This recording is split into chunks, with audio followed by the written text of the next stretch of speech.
ഇനി മംഗളാദേവി ക്ഷേത്രത്തിലെ ചരിത്രം അറിഞ്ഞാലോ? കേരളത്തിലെ ഇടുക്കി ജില്ലയിലെ കുമ്പളിയിലെ പ്രശസ്തമായ ഒരു ഭഗവതി ക്ഷേത്രമാണ് മംഗളാദേവി ക്ഷേത്രം. മംഗളാദേവി സങ്കല്പത്തിലുള്ള ഭദ്രകാളിയാണ് കേട്ടോ ഇവിടുത്തെ പ്രതിഷ്ഠ.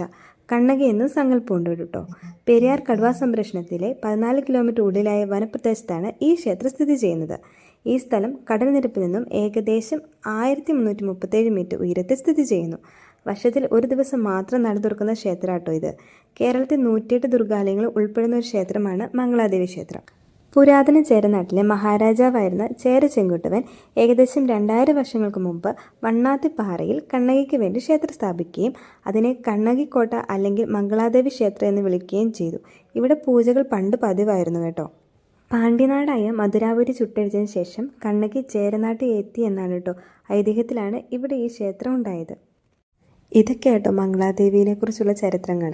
എന്തൊക്കെയാണെന്ന് പറഞ്ഞാലും ഭയങ്കര ഒത്തൊരുമയിൽ നടത്തുന്ന ഒരു ഉത്സവം എന്ന് വേണമെങ്കിൽ ഇതിനെ പറയാം കേട്ടോ. ഒരു ഭാഗത്ത് തമിഴ്നാട്ടുകാരും വേറൊരു ഭാഗത്ത് മലയാളീസും കൂടെ ചേർന്ന് നടത്തുന്ന ഒരു ഉത്സവം.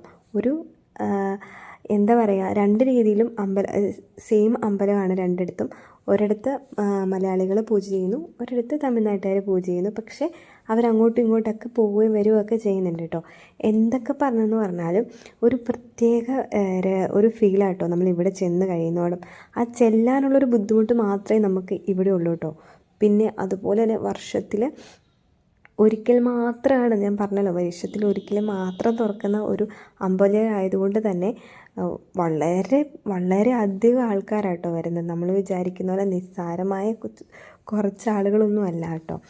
അതുപോലെ തന്നെ നമുക്ക് വേണ്ട ഫുഡും കാര്യങ്ങളൊക്കെ അവിടെ അറേഞ്ച് ചെയ്യുന്നുണ്ട്.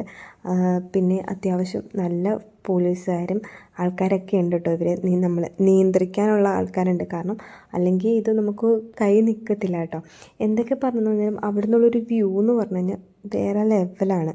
അങ്ങനെ വളരെ നാളത്തെ ആഗ്രഹമായിരുന്നു കേട്ടോ ഈ ക്ഷേത്രം ഒന്ന് കാണണം എന്ന്.